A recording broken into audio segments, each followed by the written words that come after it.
चलिए स्टूडेंट्स आगे बढ़ते हैं. एक और small sum and that is followed by a bigger one, right? So the retiring partner is to be paid in cash, an amount brought in by the remaining partner in cash in such a way that minimum cash is to be maintained. माने retiring partner को पैसे देने के लिए हम पैसे लाएंगे जो एग्जिस्टिंग पार्टनर है, और वो कुछ इस तरीके से इंट्रोड्यूस करेंगे कि फॉर्म के अंदर कुछ मिनिमम कैश बैलेंस भी मेंटेन हो, which is a practical problem which is being solved here.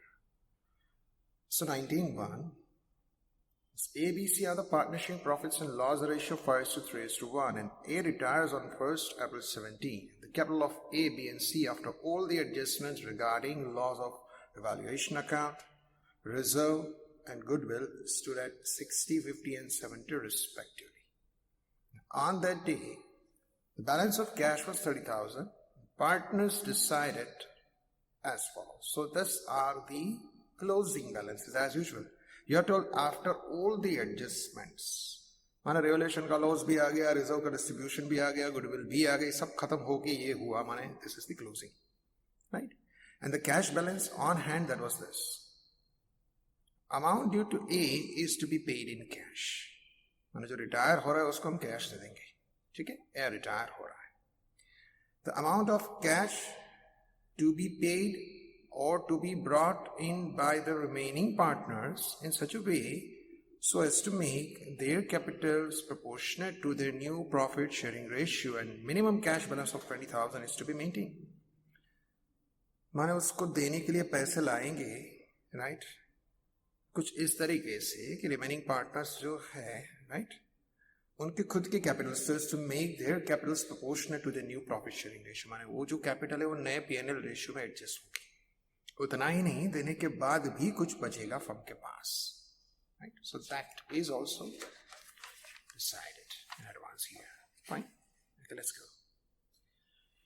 So to give journal entries with the necessary calculations and prepare partners capital account and cash account. तो चलिए सबसे पहली बात तो ये है कि हमारे पास उसकी कैपिटल पड़ी है, क्लोजिंग कैपिटल हमको दी गई है और जरूरत कितनी है, ठीक है? So you are told that the old P&L ratio is 5:3:1 and the new is 3:1, right? Now share of cash to be brought in by B and C कितना लाएंगे, right? To make payment to A, ठीक है? A को हमें 60,000 देना है. अबे हमारे पास 30,000 पड़ा है और 20,000 रहना चाहिए. माने ए रिटायर होता है, उसको देने के लिए जो भी पैसा है वो देने के बाद भी हमारे पास 20,000 रुपया होना चाहिए. After payment means this should be the closing cash. अब हमारे पास अवेलेबल 30 है. 30 में से हम 10 ही यूज करेंगे क्योंकि 20 तो हमें रखने हैं. To run your business you also need some amount ना, right? So that is a working capital. तो 30,000 में से हमारे पास यूजेबल कितना है? ओनली 10, ठीक है? We can use 10,000 from the available balance because 20 we need for our day to day, right? तो ए को देना है 60 और फर्म के पास है सिर्फ 10,000. 20,000 हम काउंट ही नहीं करते क्योंकि वो बिजनेस बनाने के लिए चाहिए, राइट? उसको निकाल दीजिए. 50,000 that is cash brought in by B and C. मतलब बी और सी दोनों 50,000 लेके आएंगे, दोनों मिला करके. कौन कितना लाएगा that will see, but total requirement of cash is 50. Fine. अब देखिए ए के रिटायरमेंट के लिए जो भी पैसा हमें चाहिए, राइट, वो है 50. भाई उसे देना 60 है लेकिन हमें चाहिए 50 क्योंकि 10,000 हमारे अंदर के फंड से एडजस्ट हो जाते हैं. तो टोटल फंड की रिक्वायरमेंट कितनी होगी? Means in a new form how much will be the new total fund? तो बी की इस वक्त कैपिटल क्लोजिंग कैपिटल 50 है, सी जो है उसकी कैपिटल 70 है और ए को देने के लिए हमारी रिक्वायरमेंट है 50 की. So total fund, total capital of a new firm that's gonna be 170. क्योंकि ये 50,000 यही दो पार्टनर लेके आएंगे तो अल्टीमेटली तो उनकी कैपिटल में ही कन्वर्ट हो जाएगा ना, ठीक है? तो उसको देने के लिए जो 50,000 लाएंगे वो यही तो पार्टनर आएंगे, तो अल्टीमेटली इस तीनों का टोटल मिला करके नई फर्म की टोटल कैपिटल बन जाएगी. This should be the new capital, the total of new capital after retirement of A between B and C. ठीक है, तो अब इस सिचुएशन में हम देख लेते हैं कि वो कितना होगा, क्योंकि उनका नया रेशियो है वो 3:1 में है, और आपको ये भी बोला गया है कि उनकी जो कैपिटल है राइट वो अपने नए पीएनएल रेशियो में होनी चाहिए. It should be in a new PNL ratio right. तो ये जो 170 है उसी को हम 3:1 में डिवाइड कर देते कि चलिए भाई इसको 3:1 में डिवाइड करते तो प्रोजेक्टेड कितना है. माना अगर 170 टोटल कैपिटल है तो उसमें बी का शेयर कितना होना चाहिए, 3/4, that comes to 1,27,500, and C's share that should be 1/4, that comes to 42,500. Right? So this should be the new capital, proposed capital of both the partners. B और C की ये कैपिटल होनी चाहिए. अभी है कितनी? B का है 50, C का है 70. So this is where they are and this is the place where they should be. ठीक है, तो उसकी होनी चाहिए जितनी capital, that is proposed capital, new capital 127,500 है और इस वक्त है उसके पास 50, तो डिफरेंस है उसको इंट्रोड्यूस करना है. So B has to introduce 77,500 in the form so that his capital will be converted into 127,500. अगर इतना लेके आएंगे तो उसकी नई कैपिटल जो है 127,500 हो जाएगी. वैसे ही सी की कैपिटल देखिए तो होनी चाहिए 42,500, लेकिन इस वक्त है 70, कुछ ज्यादा ही है, तो he has to withdraw. He has to withdraw it. वो इतना विड्रॉ कर लेगा तो अपने आप उसकी कैपिटल जो 70 है वो 42,500 हो जाएगी. ठीक है, तो ये दो एडजस्टमेंट होंगे. B will ultimately bring 77,500 and C will ultimately withdraw 27,500 so that they can pay to the retiring partner. Right, तो यही चीजें यहाँ पे जर्नल एंट्री के तौर पर हमारे सामने दिखाई गई है. फिर उसका सिंपल पोस्टिंग ही होता है. भले उन्होंने पहले ये एंट्री दी है but ideally this should come at the end. पहले पैसा आएगा फिर जाएगा ना. समझने के लिए अब सोचिए, पहले पैसा आएगा, B will bring 77,500, so the first is going to be cash to B's capital 77,500. ठीक है, फिर उसमें से दो लोगों को देना है, सी को देना है, ए को देना है. C will withdraw 27,500, so C is capital to cash 27,500, or A is a retiring partner to whom we have to pay 60. उसको 60 हमें देना है. So A's capital to cash is gonna be 60. So now this is gonna be post in your partner's capital account and all that. तो ये एक समझ हमारे लिए जरूरी थी कि अब तक क्या था कि क्लोजिंग कैपिटल जो भी थी उतनी ही रहती थी, लेकिन उसको हम एडजस्ट किया करते थे कि भाई इसको total total is the same, will adjusted in new P&L ratio. लेकिन अभी क्या टोटल भी बदल रहा है. That total may not remain the same. आपकी जरूरत कुछ ज्यादा है, आपको देना भी है और देने के बाद कुछ रखना भी है. So that's a central part. ठीक है, तो इसी के बेस पर आगे वाला एक बड़ा वाला सम हम करेंगे. ठीक है, okay. तो अभी जैसे हमने छोटे वाले सम में देखा उसी का एप्लीकेशन किसी बड़े वाले सम में होता है तो क्या होता है. तो बाकी के सारे जो एडजस्टमेंट है वो रूटीन है, नॉर्मल है. जैसे हमने देखा कि एक एक एडजस्टमेंट को समझाने के लिए छोटे छोटे सम क्रिएट किए गए हैं और उसी का एप्लीकेशन बड़े वाले सम में किया गया है. ठीक है, तो इस सम में भी कुछ ऐसी खूबियां आपको नजर आएगी. Right, so E, F, G are the partners showing profits and loss in the ratio of 4:3:3, and E retires on 31st March 15 and balance sheet of the firm on the day was as under. उस दिन की जो balance sheet हमारे पास है वो ये है. तो बाकी सारी चीजें जैसे हम जानते हैं कि जनरल रिजर्व दिया गया है, so we know that it's to be distributed in the all ratio credited and same way goodwill will be debited in the same ratio. Right, land, building, furniture, stock, cash जो भी है हमारे पास. Right, आगे चलते हैं. Following conditions were decided the time of retirement. The value of the goodwill is 4,000. Value of fixed assets to be appreciated by 20%. Stock is found overvalued by 10%. So it's not different. right? So job will learn it. New profit loss sharing ratio of F and G is decided at 4:1. So ये नया ratio आ गया. Old और new का difference जो है वो gain में जाएगा और उस हिसाब से हमें गुडविल का काम भी करना होगा. ठीक है. Amount due to E is to be paid in cash and cash balance of 1,000 in the new form is to be maintained. For this purpose, F and G brought cash in such a way so as to make the capitals proportionate to the new profit sharing ratio. तो दो तीन चीजें एक साथ आ गई, जैसे हमने पहले छोटे वाले सब में देखा था, वही सारी चीजें आ गई कि भाई एक इतनी बैलेंस रहनी चाहिए after payment, right? After amount due is to be paid in cash and cash balance in new form, माने उसको पेमेंट करने के बाद इतना हमारे पास होना चाहिए. दूसरी बात, ये जो पैसा है वो बाकी के पार्टनर ही लाएंगे और कुछ इस तरीके से लाएंगे कि उनकी जो कैपिटल है वो अपने नए रेशियो 4:1 में कन्वर्ट भी हो जाए. ये सारी चीज होगी, राइट? तो चलिए शुरू कर देते हैं. जैसे जैसे जरूरत आती जाएगी हम नेसेसरी एडजस्टमेंट्स और उसका जो वर्किंग नोट का काम है वो करते जाएंगे. ठीक है. So we are here ready with the drawn structures, right? Structure अभी हमारे पास रेडी है. ठीक है. सबसे पहले हम शुरुआत करते हैं कैपिटल से, right? We are given the capital balances. They are 8,000, 5,000 and 2,000. Let's buy balance breakdown. That is the balance. It's 8,000. Then it's 5,000 and 2,000. ये है ओपनिंग बैलेंस. अब को जनरल रिजर्व दिया गया है इस क्वेश्चन में 1,000 का.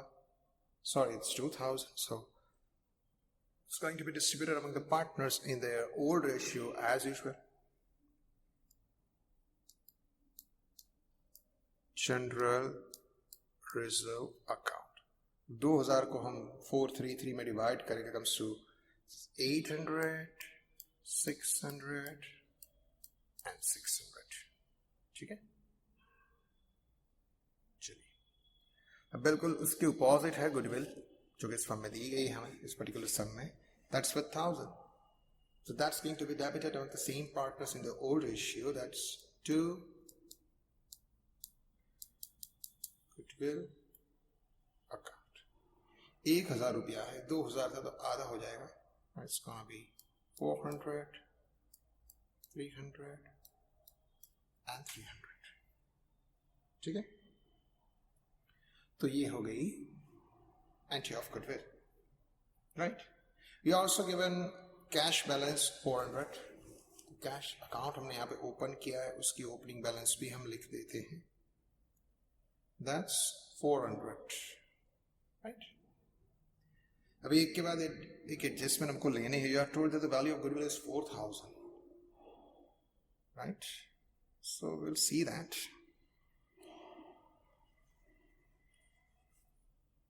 Second, the value of fixed asset is to be appreciated. Fixed asset देखे तो यहाँ पे दो फिक्स्ड एसेट हमको दिखाई दे रही है. एक लैंड एंड बिल्डिंग 6,000 की है, राइट? और दूसरी है फर्नीचर 4,000 की. दोनों को 20% हमें अप्रिशिएट करना है, राइट? तो उनकी नई वैल्यूज जो है वो क्या हो जाएगी लिख लेते हैं. चलिए, it's land building which is 6,000. अब इसका हमें 20% प्लस करना है. ठीक है, प्लस 20%. इसका 20% कितना जाएगा? 1,200. Same way you are given furniture.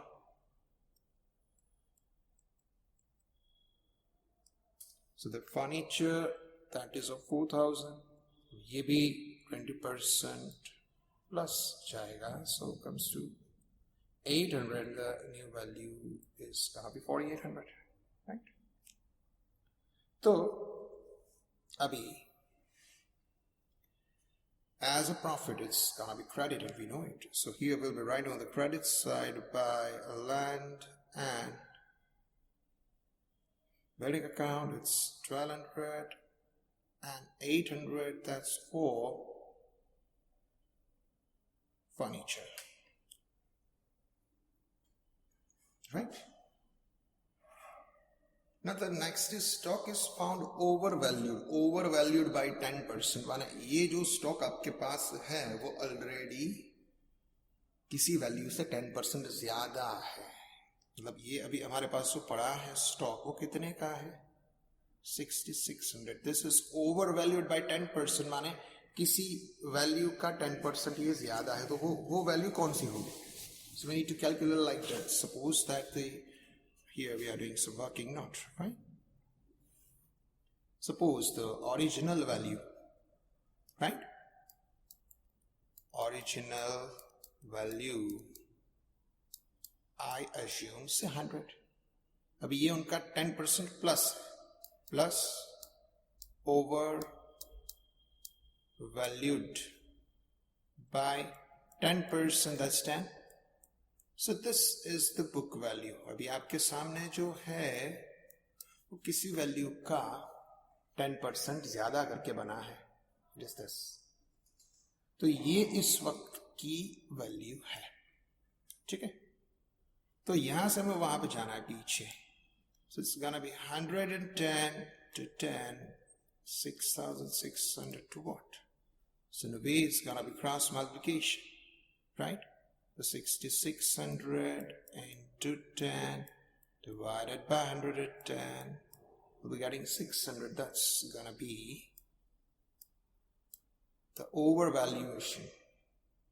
The overvalued कितना हुआ होगा? 600 का. माने उसकी ओरिजिनल वैल्यू कितनी होगी? तो पीछे चले, दैट मस्ट बी 6000. ऐसे पीछे चलेंगे ना, राइट? तो उनकी ओरिजिनल वैल्यू जो है वो 6000 है. उसका 10% ओवर वैल्यूएशन हुआ और इस वक्त इतनी है. सो हमें इसको 6000 में कन्वर्ट करना है. In short, so I want to convert this 6,600 into 6,000, so I'm supposed to decrease it. Fine? ये 600 कम होगा. ठीक है? So whenever any asset is overvalued, reduce it. It's undervalued, increase it. Simple. तो आपने उसको कम किया, वैल्यू आप उसकी कम करते हैं, it's gonna be debited. So write it over here. To stock 600. Okay? So it was one of the interesting adjustment, right? Now we are told that the new profit sharing ratio of F and G is decided at 4:1. तो अभी हमारे पास old है और new भी आ गया, तो भी दोनों का डिफरेंस हमें निकालना है ना, right? चलिए,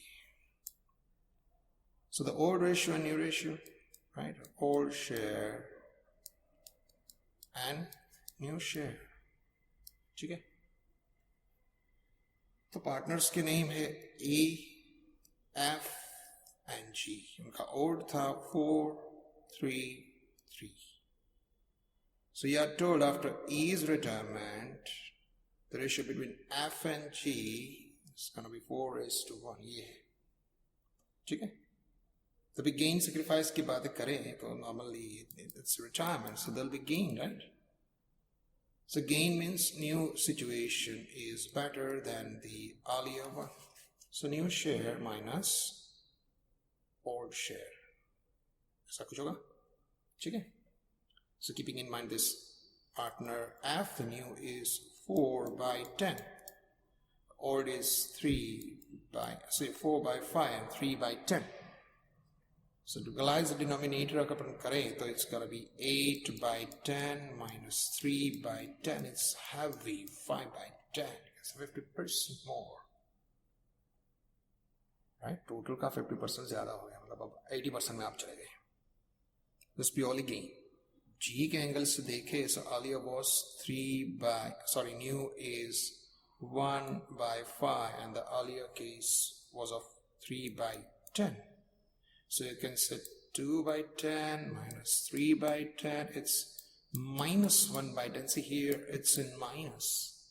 So formula of gain and you're getting answer in minus, so this must be the sacrifice. ठीक है? तो अभी जो गुडविल आपको नहीं दी गई इन सभी के साथ मल्टीप्लाई होगी ना. The value of goodwill what you have given in this question is the new value is 4000. तो अभी 4000 को हम इन तीनों के साथ देखें, right? So if I multiply with this retiring partner E, for E it's 4000 into 4 by 10, right? 1600.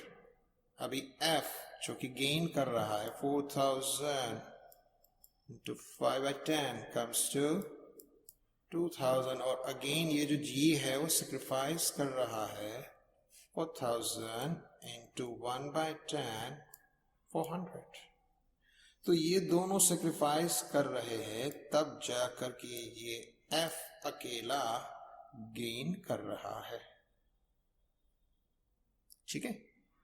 सो जो gain कर रहा है वो लेने वाला है debit the receiver, credit the giver, right? तो उस हिसाब से हम चलते हैं. ठीक है? तो F is receiver, F should be debited and E and G should be credited. तो E और G दोनों क्रेडिट होंगे. यहां पे हमको लिखना है that is F's capital account. ठीक है? अभी E को कितना मिला है 1600, we just calculated, और G का हिस्सा है 400.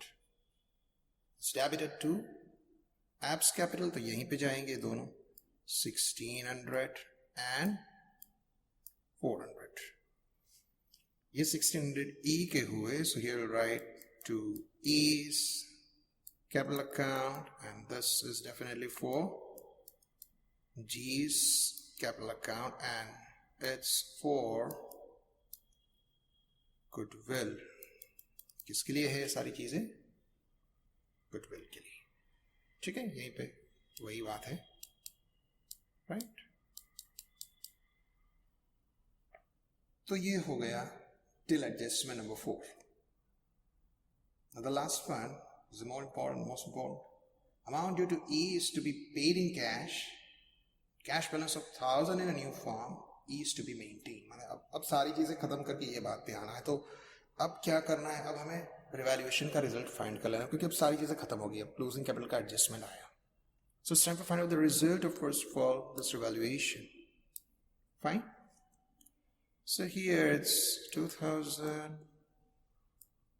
From that subtract the 1600, and what we get, that is 1400, and this 1400 is nothing but the profit, because credits are more. It's E, F, G, right? And that's gonna be divided, and the new ratio is 4:3:3. So 4:3:3 में इसको अगर तुम divide करें, 14 3s and 14 4s are 560, right? That's 56. 3s are 42. ठीक है?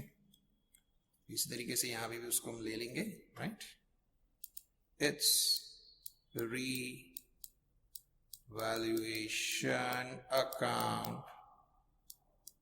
It's profit 560, 420, 420 इस तरीके से जाएगा सब. ठीक है? तो अभी क्या करना है? अभी इस वक्त अभी हमें फाइंड करनी है ये जो रिटायरिंग पार्टनर है उसको कितना देना है, सबसे पहली बात. ठीक है? दूसरी बात, उसको देने के लिए हमारे पास पैसा कितना है और कितना होना चाहिए. How much do we have and how much we need to keep with ourselves after his retirement, right? तो सबसे पहली जो रिक्वायरमेंट है उसको अपन देख लेते हैं. ठीक है? तो यहाँ पे उसका पूरा कैलकुलेशन दिखाया गया है. Just explaining it and then will simply write it. तो देख लीजिए यहाँ पे है. सबसे पहले जो नई फर्म की कैपिटल की जो बात चल रही है उसमें क्या होगा देखते हैं. अभी F जो है उसका कैपिटल इस वक्त कितना है? This is nothing but the difference between debit and credit. ये क्लोजिंग कैपिटल हमारे पास रेडी है नहीं, आपको फाइंड करनी है, राइट? तो इस वक्त एफ की कैपिटल कितनी है क्लोजिंग, सो उसका क्रेडिट में उसका डेबिट का डिफरेंस निकाले, comes to 3720, fine. Same way G's capital कितनी है, उसका क्रेडिट में से डेबिट निकाले, his at present capital is 3120, right? और तीसरी बात, एडिशनल रिक्वायरमेंट, अभी जो रिटायर होगा उसको भी देना है, राइट? तो ई को कितना पे करना है हमें, उसको देना है 10,560 means at present if I close E's capital I am finding this as a balance, right? इतनी हमारी जरूरत है। इसके लिए हमारे पास कितनी कैश पड़ी है और कितनी हमें रखनी है। Required cash means closing cash, समझ रहे हैं? इतनी क्लोजिंग कैश होनी चाहिए, मीन्स इसको 10,560 देने के बाद हमारे पास रिक्वायरमेंट है 1000 की, तो अवर टोटल नीड इज 10,560 प्लस 1000, ठीक है? और इस वक्त एज एन ओपनिंग कैश हमारे पास 400 पड़े हैं, तो 10,560 plus 1000 minus 400 will get this is 11,160। अभी इतनी कैपिटल की रिक्वायरमेंट है, मतलब इससे हमारा सारा काम खत्म हो जाएगा। इससे हमें जो रिटायरिंग पार्टनर ई है उसका पेमेंट भी हो जाएगा, उसको पेमेंट करने के बाद हमारी जो रिक्वायरमेंट है 1000 की वो भी फुलफिल हो जाएगी। So in short this is to be introduce, ये 10,160 जो है वो फर्म में इंट्रोड्यूस करना है, राइट? तो ये इंट्रोड्यूस कौन करेगा? Naturally the remaining partners, right? तो वो जो रिमेनिंग पार्टनर है एफ एंड जी, वही ये दोनों वो ये चीज को लाएंगे, लेकिन इस तरीके से लाएंगे कि उनकी कैपिटल नए रेशियो में कन्वर्ट हो जाए। तो टोटल फर्म की कैपिटल कितनी होगी आफ्टर द रिटायरमेंट ऑफ ई? ई के रिटायरमेंट होने के बाद उसकी जरूरत जो है वो लेके आएंगे, सब होगा, टोटल कैपिटल हो जाएगी इतनी, that is 18,000। This is gonna be the new capital of the firm, और ये जो है नए रेशियो में डिवाइड हो जाएगी, that's gonna be in the ratio 4:1। That means 18 into 4 by 5, 18 into 1 by 5. So this should be their closing capitals, माने सारी चीजें होने के बाद उनकी क्लोजिंग कैपिटल जो है वो यह हो जाएगी। तो ये जो क्लोजिंग कैपिटल है हम इसी को डायरेक्टली कैपिटल अकाउंट में लिख देते हैं, क्योंकि ये जो है वहां पे हमें पहुंचना है, place where we have to reach, fine? तो इसकी शुरुआत हम कुछ इस तरीके से करेंगे, right? Leaving 2-3 lines here, we can write this as a last line here. That's to balance carried forward, ठीक है? अभी E तो चला जाएगा, लेकिन F उनकी कैपिटल होनी चाहिए इतनी, G उनकी कैपिटल होनी चाहिए इतनी, ठीक है? अभी ये कैपिटल बनाने के लिए जो डिफरेंस है जिस साइड भी आएगा वो उतना लाएगा या ले जाएगा, सिंपल। तो अभी टोटल करते हैं, एफ का टोटल इस साइड का कितना होता है, ठीक है, और इस साइड का कितना होता है। सो नेचुरली हमें दिखता है यहाँ पे कि his total on credit is less, just 6,000 around, and here you to pay, his balance should be 14,400. So naturally here, if the total of F on debit side is more than credit, तो ये total जो है बड़ा वाला हम दोनों side लिखेंगे, debit total that comes to 16,700, including this, it includes this, ये भी आ गया, इसमें बैलेंस भी आ गई। उसके पास है कितना, 5,000 plus 1,020, तो बाकी का जितना बचता है वो सब लेके आता है। कितना डिफरेंस है? It's gonna B 10,680। That's what will be introduced by F. Here we'll write by cash account, and this is a balancing figure. अब यहाँ पे कैश अकाउंट क्रेडिट है, तो कैश अकाउंट में itself वो कहाँ पे जाएगा? On the debit side we'll be writing F's capital account 10,680. This we will bring in, तो यहाँ पे क्रेडिट है तो यहाँ पे कैश में डेबिट होगा and vice versa, right? Fine. अब यही प्रोसीजर को जी के अकाउंट के रूप में भी हम देखते हैं। तो यहाँ पे उसका टोटल देखे 2 plus this 1 3 and it seems 3420, right? और यहाँ पे 3600 यहीं पे है plus 300, so the total of debit is again bigger here, it's 3900, right? 3900 यहाँ का टोटल है इंक्लूडिंग दिस बैलेंस। तो अभी यहाँ पे जो डिफरेंस आएगा that's the balancing figure what G has to bring, तो उसे भी डिफरेंस में देखें। So the balancing figure is to bring in 480, तो 480 वो यहाँ पे डेबिट जाएगा, natural credited here then debited over here, it's gonna be G's capital account, ठीक है? तो अभी ये पैसा आ गया, अब ये देना है to be paid to E. E को कितना देना है? So let's find the total of E's column.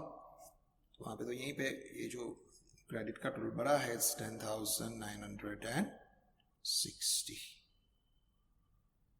उसमें से 400 निकाल देते हैं, 10,560 that's paid to him, so I'll be writing over here to cash account, उसको इतना पे करना है, and that cash goes out, so credit word goes out, so here we have to write here on the credit side of cash account by is E, na? So it's E's capital account, 10,560 payment हो गया।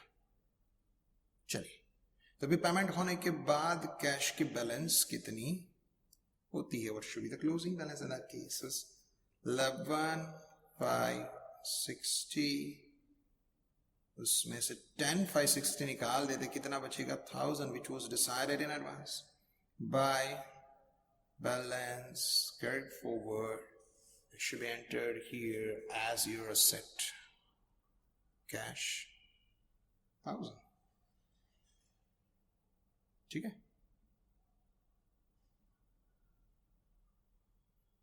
चलिए, सारी चीजें हो गई।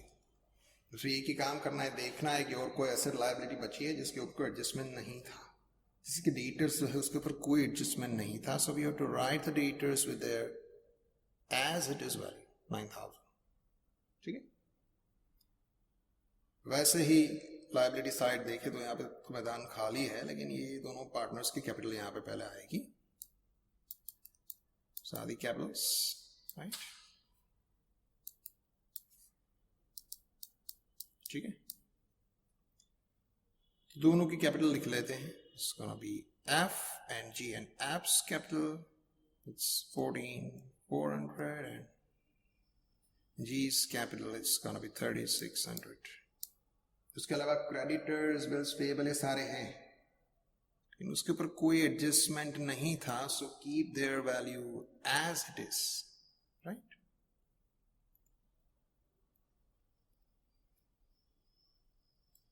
ठीक है, सारी चीजें आ गई ना। सेम टू टोटल, दोनों साइड का टोटल हम देख लेते हैं कितना होता है।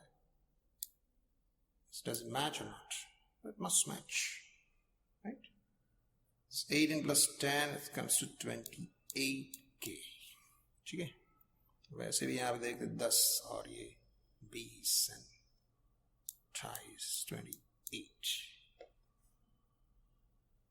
So like this, we have done the final method of adjustment of capital. Is one of the toughest, one of the challenging most and interesting or golden most method, कि जिसमें आप पेमेंट करते हैं, उसके लिए कैश लेके आते हैं कुछ इस तरीके से कि कैश की क्लोजिंग बैलेंस भी कुछ फिक्स हो जाए, पेमेंट भी हो जाए और नए पार्टनर्स की कैपिटल अपने नए रेशियो में सेट भी हो जाए, राइट?